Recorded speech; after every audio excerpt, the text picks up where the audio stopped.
Hello guys, मैं कमल आपका study group IQ channel पर हार्दिक स्वागत करता हूं। आज मैं फिर से, जैसा कि इलेक्ट्रोस्टैटिक्स चल रहा है बच्चों, मैं इलेक्ट्रोस्टैटिक्स में बेहद ही इम्पोर्टेंट टॉपिक लेकर के आया हूं। आज इलेक्ट्रिक फ्लक्स चलेगा, ठीक है। तो पिछली क्लासेस हमने इलेक्ट्रिक फ्लक्स पर द एंड किया था, तो इलेक्ट्रिक फ्लक्स को आज वहीं से फिर से स्टार्ट करते हैं। जिन्होंने पिछली वीडियो या पिछली क्लासेस नहीं देखा है, बैक होकर के देख लीजिए, ठीक है, ताकि अच्छे तरीके से आपको समझ में आए। और मेरा यही प्रयास है बच्चों कि आपको एकदम बेहतर तरीके से मैं फिजिक्स सिखाऊं। और मैं प्रतिदिन यही कोशिश करता हूं कि आपको अच्छे तरीके से मैं समझाऊं, आपको अच्छे तरीके से कवर करूं, ठीक है। तो देखिए यहां पर इलेक्ट्रिक फ्लक्स क्या होता है, इलेक्ट्रिक फ्लक्स की परिभाषा कैसे बताएंगे, इलेक्ट्रिक फ्लक्स है क्या, ठीक है। तो देखिए फिजिक्स एक ऐसा नॉलेज होता है कि जो प्रयोगों और प्रेक्षणों पर आधारित होता है, एक्सपेरिमेंटल होता है। एक्सपेरिमेंट करके उसका एनालिसिस जो हम करते हैं, उसके आधार पर हम उसको मेजर करते हैं या देखते हैं, ठीक है, समझते हैं। तो यहाँ पर देखिए इलेक्ट्रिक फ्लक्स क्या होता है। जैसे हमने एक, मान लीजिए एक आयताकार शीट लिया, जैसे मान लीजिए ये बुक हमारे पास है, ठीक है। तो ये एक आयत के आकार की है। तो इस शीट को हमने ऐसे रखा है, ऐसे, ठीक है, ऐसे रखा है। तो इस शीट में देखिए परपेंडिकुलर लाइन जो गुजर रही है, ये इलेक्ट्रिक फील्ड लाइन, ठीक है, इलेक्ट्रिक फील्ड लाइन। तो इसी को हम बोलेंगे इलेक्ट्रिक फ्लक्स, यानी नंबर ऑफ इलेक्ट्रिक फील्ड जो इस शीट से निकल रही है, उसी को हम क्या बोलेंगे, इलेक्ट्रिक फ्लक्स। प्यारे बच्चों, अब यहां पर अगर हम इस बुक को इस तरीके से करें, ऐसे देखिए, थोड़ा से हल्का क्या कर दें, हल्का झुका दें, देखिए ऐसे हमने किया तो भी इलेक्ट्रिक फील्ड लाइन गुजर रही है। तो इसी इलेक्ट्रिक फील्ड लाइन की संख्या को हम क्या बोलते हैं, इलेक्ट्रिक फ्लक्स बोलते हैं, ठीक है। तो यहां पर इसकी परिभाषा लिख सकते हैं कि से किसी पृष्ठ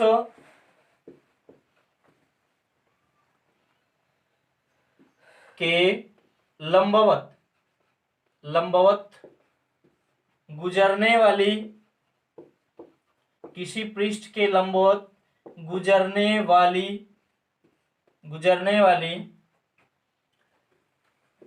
इलेक्ट्रिक फील्ड या क्षेत्र रेखाओं की, इलेक्ट्रिक फील्ड रेखाओं की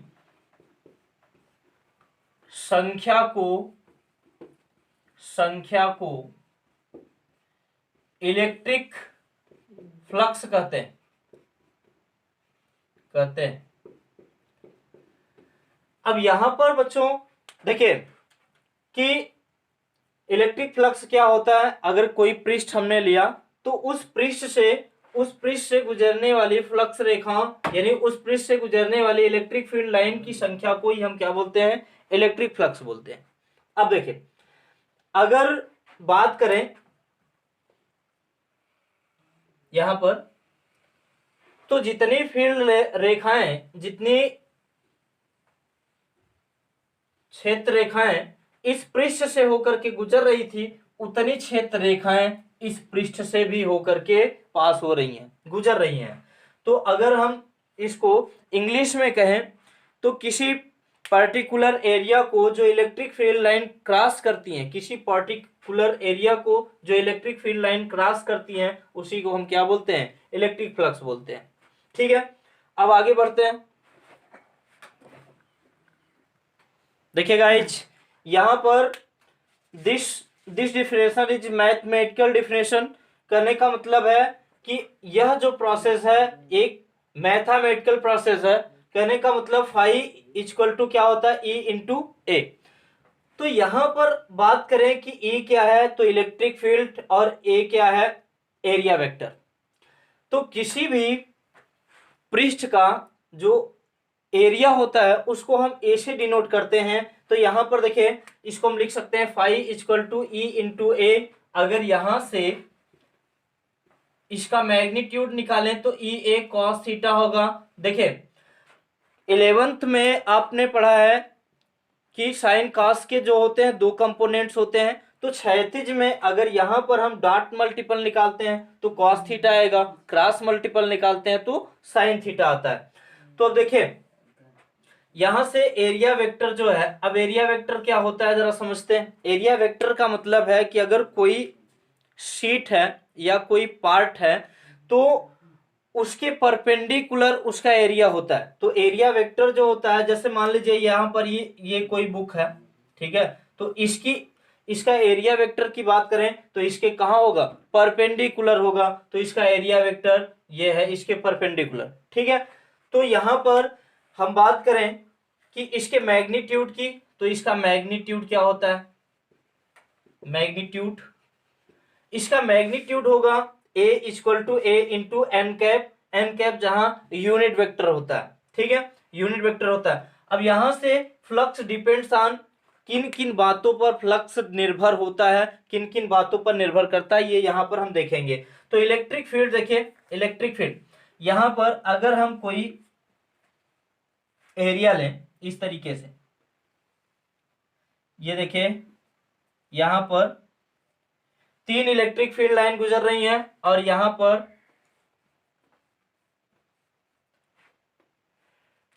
5 इलेक्ट्रिक फील्ड लाइन गुजर रही है। तो कहने का मतलब यह है कि अगर इलेक्ट्रिक फील्ड जो रेखाएं हैं, इलेक्ट्रिक फील्ड लाइन के जो number of electric field line है, अगर इनकी संख्या बढ़ाएंगे तो क्या फ्लक्स बढ़ेगा। तो फ्लक्स इसको हम φ1 मान लेते हैं और इसको क्या मान लेते हैं, φ2 मान लेते हैं। तो यहां पर देखिए फ्लक्स रेखाओं की संख्या ज्यादा है और यहां पर फ्लक्स रेखाओं की संख्या कम है, तो इसका मतलब कि φ1 कम होगा किससे, φ2 से, ठीक है। तो बच्चों यहां पर जो है हमने क्या किया कि electric field line, number of electric field line, अगर इलेक्ट्रिक फील्ड लाइन की संख्या बढ़ेगी तो फ्लक्स भी बढ़ेगा, ठीक है, यानी इलेक्ट्रिक फील्ड लाइन की संख्या बढ़ेगी तो फ्लक्स भी बढ़ेगा। यहां पर हमने देखा कि यहां पर देख लेते हैं, अगर जैसे ये केवल electric field line, 2 electric field line, इसको φ1 मान लेते हैं। यहां पर इलेक्ट्रिक फील्ड लाइन की संख्या कितनी है, 4 है, तो इसका मतलब है कि इसमें इसका जो फ्लक्स है कम होगा और इसका फ्लक्स क्या होगा, ज्यादा होगा। तो यह डिपेंड करता है कि अगर इलेक्ट्रिक फील्ड लाइन की संख्या ज्यादा होगी तो फ्लक्स भी ज्यादा होगा। तो यहां पर देखिए इसमें फ्लक्स ज्यादा होगा और इसका फ्लक्स क्या होगा, कम होगा। अब देखिए दूसरा केस क्या है, सेकेंड केस में हमने एरिया वेक्टर लिया है। तो यहां पर किसी भी पार्टिकल का अगर एरिया बढ़ाते हैं, अगर उस सरफेस का एरिया बढ़ जाता है तो फ्लक्स पे क्या प्रभाव पड़ेगा। अगर हम एरिया को इंक्रीज करेंगे, एरिया इंक्रीज होगा तो फ्लक्स भी इंक्रीज होगा बच्चों। अगर इलेक्ट्रिक फील्ड भी इंक्रीज होता है तो फ्लक्स भी इंक्रीज होगा, याद रखिएगा। तो यहां पर देखिए हम एक एग्जांपल लेकर के बहुत ही आसानी से समझेंगे। देखिए ये यहां पर हमने 2 एरिया लिया है, तो इन एरिया में अगर जैसे इलेक्ट्रिक फील्ड लाइन पास हो रही है, ठीक है, ये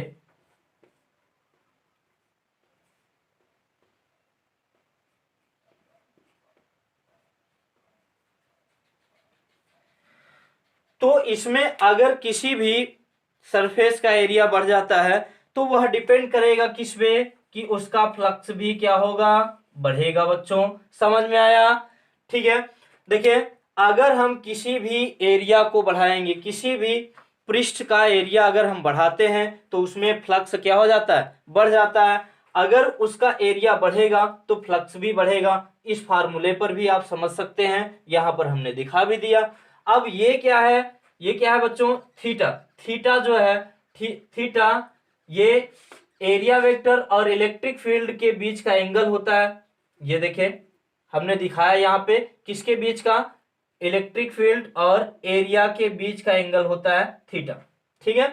तो अब थीटा किन बातों पर निर्भर करेगा, थीटा क्या होगा, जब देखिए अब यहां से अगर इलेक्ट्रिक फील्ड और एरिया वेक्टर एक दूसरे के परपेंडिकुलर होंगे, अगर ये एक दूसरे के परपेंडिकुलर होंगे, कहने का मतलब यहां पर इनके बीच का कोण अगर 90 डिग्री होगा तो यहां से फ्लक्स क्या हो जाएगा बच्चों, शून्य हो जाता है। यहाँ पर देखिए, अगर हम एंगल बढ़ाएंगे, अगर एंगल बढ़ेगा तो क्या होगा, कोण बढ़ेगा तो क्या होगा। देखिए, कोण की वैल्यू अगर हम बढ़ाएंगे, अगर कोण की वैल्यू यहां से बढ़ती है तो फ्लक्स पे क्या प्रभाव पड़ेगा, ये देखिए, इसी से हम समझ लेते हैं। ठीक है, अभी इसको एग्जाम्पल की सहायता से हम और बेहतर तरीके से अध्ययन करने वाले हैं। ठीक है, तो बच्चों मोटिवेट होने के लिए, हमको मोटिवेशन देने के लिए आप लोग चैनल को लाइक, सब्सक्राइब और शेयर करते रहा करिए। ठीक है, तो लाइक तो जरूर बनता है यार, अगर कोई चीज आपको फ्री में मिल रही है, बेहतर तरीके से समझ में आ रहा है, हम लोग लगातार चैनल पे मेहनत करते आ रहे हैं, तो आपका फर्ज बनता है कि यार लाइक तो जरूर किया करो। ठीक है, देखो यार, यहां पर अगर हम थीटा की वैल्यू बढ़ाएं, जैसे मान लीजिए कि अगर हम 90 डिग्री रखते हैं, ठीक है, अगर थीटा की वैल्यू यहां पर 0 डिग्री से शुरू करते हैं तो यहां पर क्या हो जाएगा, phi equal to E A cos theta होता है। तो थीटा के स्थान पे 0 डिग्री रखेंगे तो यहाँ पे फाई क्या होगा, phi equal to E into A cos 0 की वैल्यू कितनी होती है, 1 होती है। जैसे जैसे हम एंगल बढ़ाएंगे, अगर यहाँ पर बात करें कि थीटा की वैल्यू हम 90 डिग्री रख दें तो फाई इक्वल टू हो जाएगा ई ए कॉस 90। तो कॉस 90 की वैल्यू क्या होती है, क्या होती है बच्चों, 0 होती है। तो पूरी वैल्यू क्या हो जाएगी, 0 हो जाएगी। तो देखिए यहाँ पे समझ में क्या आ रहा है कि अगर हम एंगल इंक्रीज करते हैं तो हमारा फ्लक्स क्या होगा, क्या होगा प्यारे बच्चों, घटेगा। देखिए सीधे सीधे हम 0 से लेकर के चल रहे हैं, अगर एंगल को बढ़ाएंगे, यही एंगल यदि थीटा की वैल्यू 180 कर दिया जाए तो क्या होगा, वही फ्लक्स हमको नेगेटिव प्राप्त होने लगेगा। ठीक है, अभी इसको हम एग्जाम्पल की सहायता से समझेंगे। ठीक है, आगे बढ़ेंगे। देखिए बच्चों, फ्यूचर इंजीनियर और मेरे फ्यूचर डॉक्टर, यहां पर समझिए बात क्या है। अभी तक हम क्या ले रहे थे, कोई एक ऐसा एरिया ले रहे थे जिसका आकार निश्चित था। अब यहां पर हम इरेगुलर सरफेस लेंगे जिसका एरिया थोड़ा टेढ़ा मेढ़ा है। अब यहां पर देखिए कि अगर इस यहां से इतने पॉइंट का देखा जाए तो एरिया कुछ अलग होगा, इस भाग का एरिया कुछ अलग होगा। तो अब हमें कैसे करना होगा, अब हम करेंगे क्या, तो देखिए हमारे पास अभी हमने लिखा phi equal to E into क्या होता है, ए होता है बच्चों, phi equal to E into A. तो इसका जब मैग्नीट्यूड प्राप्त करते हैं तो ई ए कॉस थीटा लिखते हैं। ठीक है, कॉस थीटा लिखेंगे। अब बात क्या है कि अगर इरेगुलर सरफेस दिया हो तो इस स्थिति में हमें फाई कैसे निकालना होगा, किस तरीके से हम मेजर करेंगे, कैसे निकालेंगे। तो यहां पर हम इसके एरिया को क्या मानते हैं, डी ए मान करके चलते हैं। अगर कोई स्मॉलेस्ट एरिया होगा तो उसके बीच का एंगल भी स्मॉलेस्ट होगा और उसका इलेक्ट्रिक फील्ड भी स्मॉलेस्ट बनेगा। तो यहां पर हम लिख सकते हैं प्यारे बच्चों, d phi equal to d phi equal to E into A. तो इसको लिख सकते हैं d E into D A भी कर सकते हैं। ठीक है, या ई डी ए कर सकते हैं। ठीक है, इसमें तो कोई परिवर्तन नहीं आएगा, ई डी ए। ठीक है, तो इसको हम लिख सकते हैं D phi equal to E into D A, cos theta भी लिख दीजिए। ठीक है, तो अब क्या है, इसका कहने का तात्पर्य क्या है बच्चों, इसके कहने का मतलब यह है कि अगर हमको कोई इरेगुलर सरफेस दिया जाए तो हम उसका उसका फ्लक्स कैसे निकालेंगे। तो उसके फ्लक्स को निकालने के लिए हम पूरा एरिया तो कवर नहीं कर सकते, एक साथ हल नहीं कर सकते हैं, लेकिन हम इसको क्या करेंगे, एक स्मॉलेस्ट एरिया मानेंगे, स्मॉलेस्ट एरिया मान लेंगे। इसको हमने क्या मान लिया, डी ए मान लिया प्यारे बच्चों। अब यहां पर फ्लक्स की गणना करेंगे तो डी फाई स्मॉलेस्ट, यानी यह स्मॉलेस्ट होगा तो यह भी स्मॉलेस्ट होगा। तो D phi equal to E into D A cos theta हमने रख दिया। अब अगर कोई बंद परिपथ है तो इसको हम क्लोज इंटीग्रेट कर देंगे। क्लोज इंटीग्रेट का मतलब होता है कि अगर टोटल फ्लक्स निकालेंगे इस इरेगुलर सरफेस का अगर टोटल फ्लक्स निकालेंगे तो हम लिखेंगे इंटीग्रेशन। अब इसी को हम बोलते हैं closed integration, E into D A. समझ में आया प्यारे बच्चों? देखिए, हमें अगर टोटल इलेक्ट्रिक फ्लक्स निकालना होगा तो हम क्या करेंगे, यहां से इसको करेंगे क्लोज इंटीग्रेशन ई डी। अभी जब हम लोग पढ़ेंगे आगे, बेहद इंटरेस्टिंग टॉपिक वो भी है, ठीक है। गाउस लॉ जब पढ़ेंगे तो यहां पर ये यूज होने वाला है और ये कॉन्सेप्ट क्लियर हो जाएगा कि ये आया कहां से, क्यों आता है, ठीक है। अब यहां पर बच्चों, यहां पर एक क्वेश्चन समझिए, ठीक है। क्वेश्चन तो हमने लिखा नहीं है, बस ऐसे समझ लीजिए किस तरीके से होता है। अगर कोई हमारे पास सर्कुलर बॉडी है, वृत्तीय बॉडी है, तो हमने क्या बताया कि जो एरिया वेक्टर होता है, एरिया वेक्टर किसी भी पृष्ठ के परपेंडिकुलर होता है, ठीक है। जैसे मान लेते हैं कि यह पृष्ठ है, तो इसका दो तरीके से एरिया वेक्टर हो सकता है। एक परपेंडिकुलर ऐसे होगा जो हमारे तरफ जिसका डायरेक्शन होगा, और दूसरा जो होगा हमसे ये इस तरफ होगा। तो कहने का मतलब या तो इसका एरिया वेक्टर का जो डायरेक्शन होगा हमारे तरफ होगा, या तो हमसे इसकी तरफ होगा। तो दो प्रकार के एरिया वेक्टर हो सकते हैं, लेकिन हाँ, एरिया वेक्टर जो भी पृष्ठ होगा उस पृष्ठ के परपेंडिकुलर ही प्राप्त होगा। तो यहां पर देखिए, ये क्या है, इलेक्ट्रिक फील्ड का डायरेक्शन है, और यहां पर एरिया वेक्टर का भी डायरेक्शन परपेंडिकुलर ही होगा बच्चों। तो यहां पर अगर यह कॉन्सेप्ट देखा जाए तो इलेक्ट्रिक फील्ड पैरेलल होगा एरिया वेक्टर के। समझ में आया? तो यहां से हम कर सकते हैं, तो अगर ये दोनों पैरेलल होंगे, समांतर होंगे, तो इनके बीच का जो एंगल बनेगा वो देखिए, यहां से क्या होगा, 0 अंश होगा, 0 डिग्री बनेगा। 0 डिग्री का एंगल बनने का मतलब है कि cos थीटा की वैल्यू 1 होगी, तो इसका मतलब है कि फ्लक्स वहां पर क्या होगा प्यारे बच्चों, फ्लक्स क्या होगा, पॉजिटिव होगा। बात समझ में आई? ठीक है, तो कर दो यार लाइक। ठीक है, आगे बढ़ते हैं। यहां पर देखिए यार, थोड़ा से एक पॉइंट और समझ लीजिए कि यहां पर जो फ्लक्स होगा वो आउटगोइंग फ्लक्स होगा, आउटगोइंग फ्लक्स। आउटगोइंग फ्लक्स का मतलब इस बॉडी से फ्लक्स बाहर निकलेगा, ठीक है। जो फ्लक्स पास आउट होगा वो कहां होगा, बाहर निकलेगा। अब यहां पर देखिए, अगर इसकी बात हम करें, यहां पर तो एरिया वेक्टर जो होगा, इसमें एरिया वेक्टर कहां होगा, तो एरिया वेक्टर इसके परपेंडिकुलर ही होगा। लेकिन लेकिन बच्चों, यहां पर इलेक्ट्रिक फील्ड जो है, इलेक्ट्रिक फील्ड यहां पर ये दोनों क्या होंगे, एंटी पैरेलल होंगे। एंटी पैरेलल का मतलब है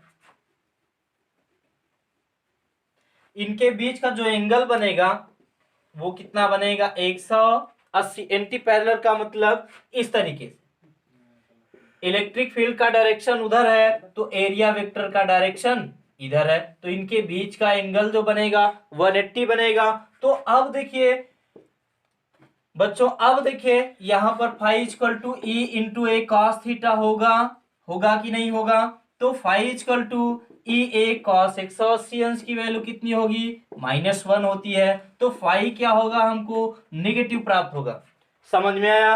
अगर कोई सर्कुलर बॉडी है, अगर उसमें एरिया वेक्टर और इलेक्ट्रिक फील्ड दोनों पैरेलल है तो हमें फ्लक्स पॉजिटिव प्राप्त होगी। अगर यहां पर एंटी पैरेलल है तो फ्लक्स हमको नेगेटिव प्राप्त होगी। ठीक है, तो बेहद प्यारा कॉन्सेप्ट है।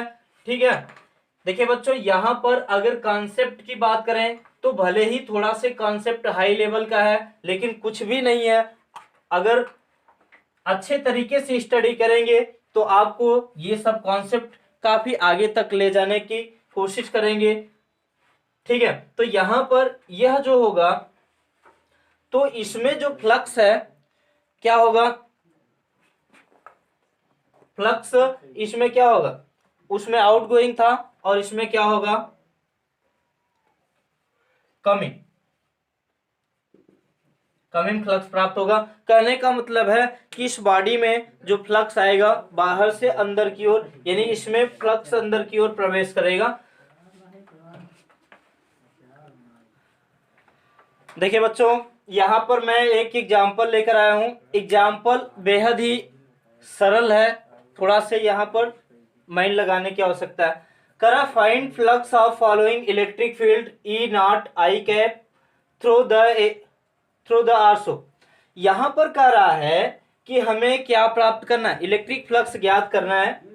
तो इलेक्ट्रिक फ्लक्स ज्ञात करने के लिए हमें फाई इक्वल टू फार्मूला क्या होता है, क्या होता है बच्चों, फाई इक्वल टू ई ए होता है। यहां पर लिखेंगे इसका magnitude E A cos theta लिखते हैं, यही तो लिखेंगे, यही लिखेंगे।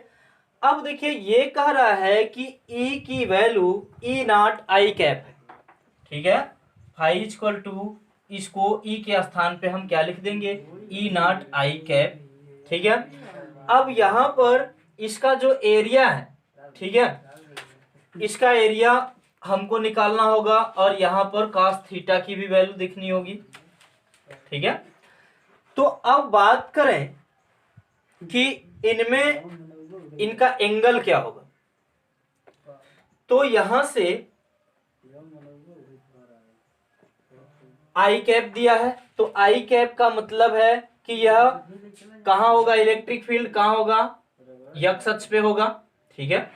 देखिए यहां पर तीन प्रकार के घटक होते हैं, x y z, ठीक है। तो x पे आई कैप, y पर j कैप और तीसरे पर k कैप होता है। तो यहां पर आई कैप दिया है, तो इसका मतलब है कि यह जो होगा ये x अक्ष पर होगा। तो अब देखिए ये जो रखा गया है पार्टिकल ये जो रखा गया है, तो इसका जो एरिया वेक्टर होगा, एरिया वेक्टर हमने क्या बताया, हमने क्या कहा कि किसी भी पृष्ठ का जो एरिया वेक्टर होता है वो एरिया वेक्टर उसके परपेंडिकुलर होता है, ठीक है। अगर यहां पर एरिया वेक्टर की बात करें तो इसके परपेंडिकुलर होगा, लंबवत होगा या नहीं होगा। हमने अभी कॉन्सेप्ट में बताया कि किसी भी पृष्ठ का जो एरिया वेक्टर होता है उसके परपेंडिकुलर होता है बच्चों। तो यहाँ पर अगर ये परपेंडिकुलर है प्यारे दोस्तों, तो ये इलेक्ट्रिक फील्ड का डायरेक्शन है, तो इनके बीच का जो एंगल बनेगा वो कितना होगा, समझ में आया। तो फाई इक्वल टू, यहाँ पर अगर थीटा की वैल्यू 90 डिग्री तो cos 90 की वैल्यू क्या होती है बच्चों, 0 होती है। तो यहां से जो फ्लक्स प्राप्त होगा उस फ्लक्स की वैल्यू क्या होगी, 0, अर्थात यहाँ पर ऑप्शन नंबर डी सही है। समझ में आया तो लाइक करते रहो यार, ठीक है। आगे बढ़ते हैं। देखिए यार, यहां पर अगर जो इलेक्ट्रिक फील्ड दिया था, अगर E equal to E naught J cap कर दे, अभी तक तो हमने देखा कि वहां पर क्या था, आई कैप था। अगर जे कैप कर दे तो जे कैप कहाँ होगा, वाई एच पर होगा, ठीक है, वाई एच पर होगा। तो हमने क्या कहा कि किसी भी पृष्ठ का जो एरिया वेक्टर होता है वो परपेंडिकुलर होता है। तो अगर परपेंडिकुलर होगा तो एरिया वेक्टर, देखे एरिया वेक्टर का भी डायरेक्शन वही होगा। तो अब यहां पर हम क्या करेंगे, फाई इक्वल टू ई के स्थान पर ई नॉट लिखेंगे, ए के स्थान पर जो एरिया होगा, एरिया देखिए किसी भी आयत का जो एरिया होता है वो क्या होता है, लेंथ इंटू क्या, यानी जो उसका आधार होता है लंबाई गुणित चौड़ाई। तो इसका मतलब इसका एरिया जो होगा क्या होगा, यानी अगर कोई स्क्वायर है, कोई वर्ग है, देखिए इसमें इसकी पूरी भुजा क्या है, सेम है। अगर ये स्क्वायर है तो उसका एरिया क्या होगा, ए स्क्वायर हो जाएगा। तो इसको हम लिखेंगे ई इंटू ए स्क्वायर कॉस थीटा। तो कॉस थीटा की वैल्यू कितना लिखेंगे बच्चों, 0 लिखेंगे।